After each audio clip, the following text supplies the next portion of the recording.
Bonsoir, c'est Cryptolyse.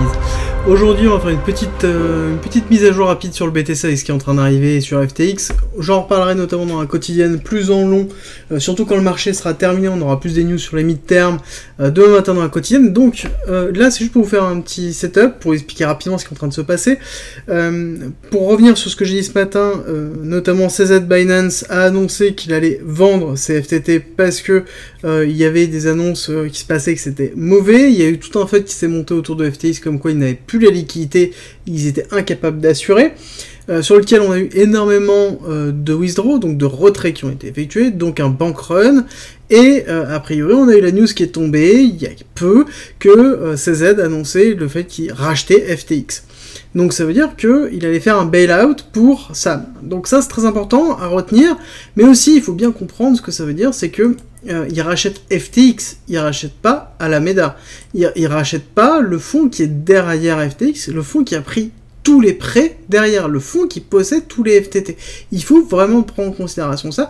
Ça veut dire que là, on va avoir en effet les personnes qui sont sur FTX qui vont plutôt survivre, mais par contre tous les autres qui sont sur des FTT ou qui possèdent, on va avoir un raz-de-marée de liquidation, parce que là il faut comprendre que les gens, et notamment les créditeurs de Alameda, sont en train de se rendre compte que globalement Alameda ne fait pas partie du deal, en tout cas pas encore, donc ça veut dire que tous les prêts qui sont liés à ça, ils risquent de jamais revoir l'argent, donc ça veut dire que il va y avoir un cluster de liquidation qui va s'effectuer sur tous les assets du hedge fund. Donc c'est très important de la société, en tout cas c'est très important de le retenir. Ça veut dire que le FTT est en train de plonger, et là on est en train de le voir justement, on est passé de 22 à 6, et suite à la remontée, donc là je suis en daily, on va repasser en journalier, vous allez voir, c'est très, très intéressant. On a eu l'annonce, réaccélération, cassure baissière, parce que les gens se rendent compte que c'est juste un effet, et que là ça veut dire que le FTT il va perdre. Les FTT clairement je pense qu'il va arriver à 0.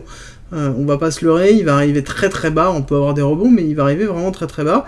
Alors que somme toute, sur le marché tradi, on est plutôt, alors oui, on a une décélération sur le Nasdaq, mais par exemple le DXY a fait quand même une cassure, on est plutôt bien placé, on est toujours en attendant des mid-term, donc on est dans une période d'incertitude très forte, demain on a l'inflation.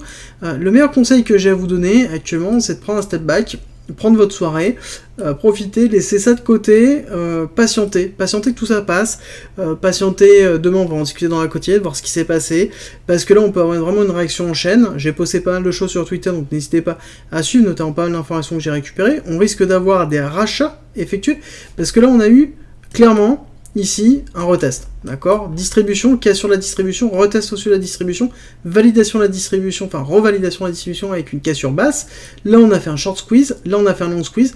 Les deux ont été excessivement forts, vraiment excessivement forts. On a épuré la totalité, on a épuré, oui, mais par contre là on a recréé une sphère de shorter, ici on a recréé une sphère de long, d'accord.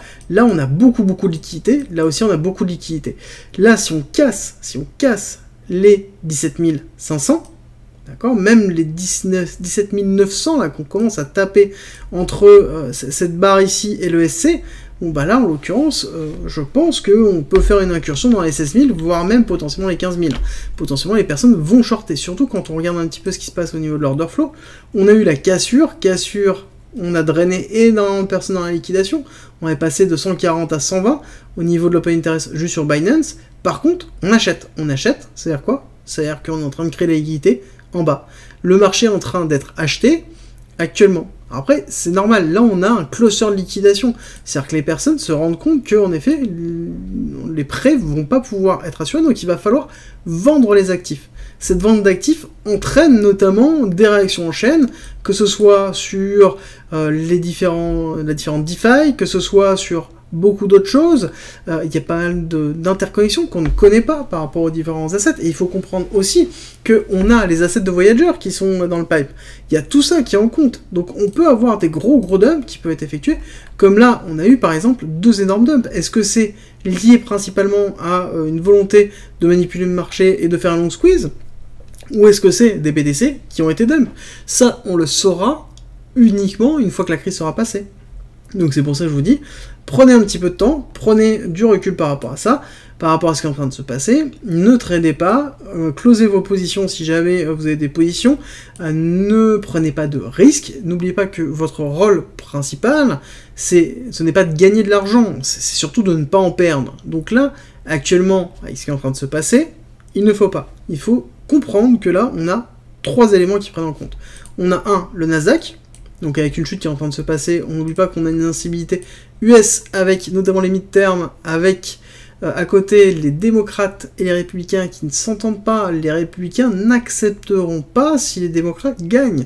Clairement, ça a été statué, il y a une cassure réellement au niveau des USA, je pense que je ferai une hebdomadaire dessus pour revenir dessus, mais globalement, on sait que les midterms vont être très très compliqués, et ça a été annoncé comme quoi, potentiellement, on n'aura pas tous les résultats d'ici demain, enfin d'ici cette nuit, on les aura certainement dans les jours qui viennent, donc ça veut dire encore une période d'incertitude très très forte. On va avoir les chiffres de l'inflation qui vont sortir demain. L'inflation elle-même va jouer énormément, donc ça veut dire qu'on pourrait très bien avoir une accélération aussi liée à l'inflation, ou baissière, et un retournement aussi, tout de suite, avec les mid-terms. Donc là, il faut vraiment, vraiment faire très attention. Et ça, c'est juste sur la macroéconomie, américaine, par rapport aux chiffres américains. Je ne parle pas des crashs obligataires qui peuvent arriver, notamment en Angleterre. Je ne parle pas de la problématique macro-Europe. Donc là, on est vraiment dans une phase d'incertitude sur laquelle on avait normalement un BTC et une crypto qui était plus ou moins résiliente, voire même très résiliente. Et c'était la démarche que j'avais avec vous, en vous disant, ok, bon, bah, en même temps, ce qui arrivera à la macro arrivera à la macro.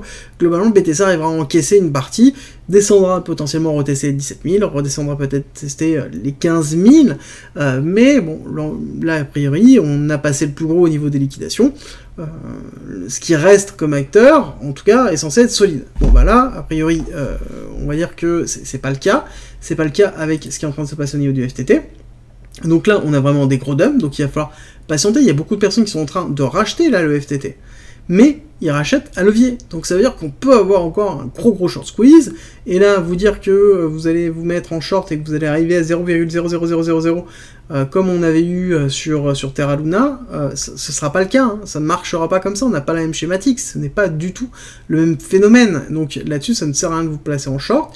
C'est pour ça qu'il faut comprendre que là, actuellement, le moment est juste de prendre du recul, de respirer, de faire autre chose, passer une soirée à faire autre chose, revenir demain ou après-demain, demain pour la quotidienne par exemple, et suivre ce qui se passe avec un ton détaché, parce qu'en effet on pourra avoir des opportunités de rachat, mais ces opportunités de rachat ne sont pas forcément maintenant, d'accord, sont pas forcément maintenant, sont peut-être plus bas, voire même beaucoup plus bas, on ne sait pas. Là, actuellement, c'est compliqué de déterminer quel est l'impact réel de la cassure.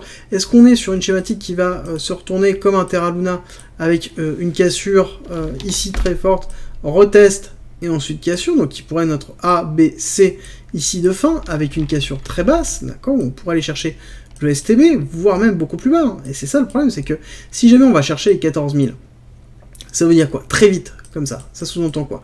Ça sous-entend que déjà, il n'y a pas que le BTC qui casse, ça veut dire qu'il y a l'Ethereum, il y a le Solana. Solana, je rappelle, fait partie du portefeuille d'Alameda, donc du coup, on va avoir un impact très très fort. Il y avait du Solana qui était dans Voyager, on avait du BTC qui était dans Voyager, donc ça veut dire qu'on va avoir le marché crypto qui va prendre un coup, donc on va avoir des clusters de liquidités qui vont s'effectuer les uns après les autres, donc là-dessus, on peut avoir une cassure très forte, et arriver à 14 000, bah, qu'est-ce qu'il y aura? Bah là, il va y avoir tout simplement une période de ranging sur laquelle, globalement, on va s'ennuyer parce que les personnes vont être sous le choc. D'accord, on va être sous le choc.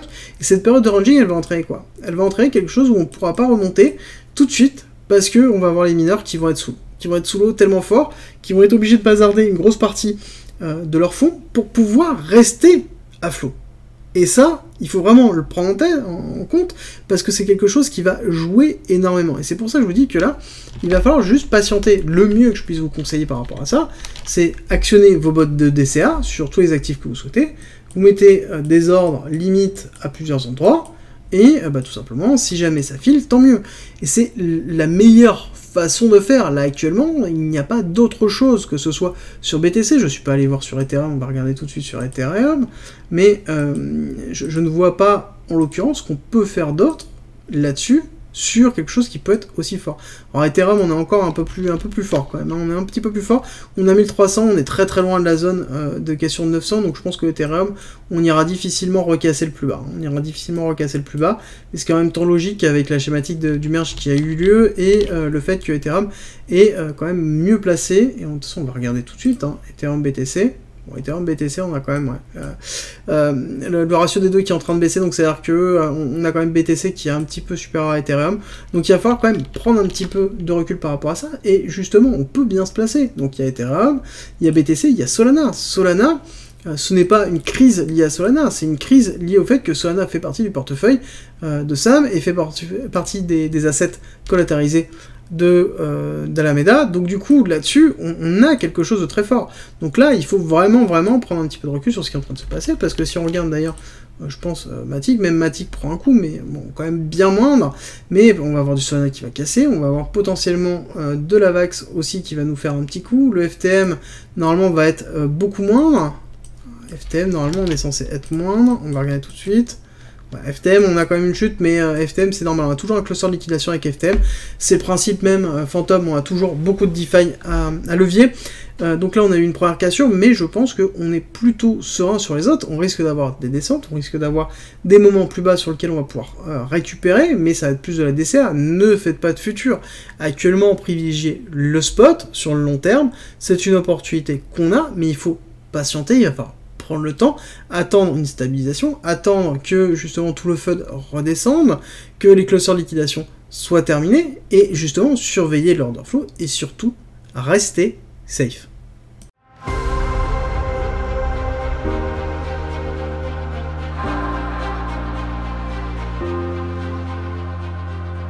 Si tu aimes mon contenu, n'hésite pas, partage, like, ça m'aide énormément, et rejoins-nous sur Discord.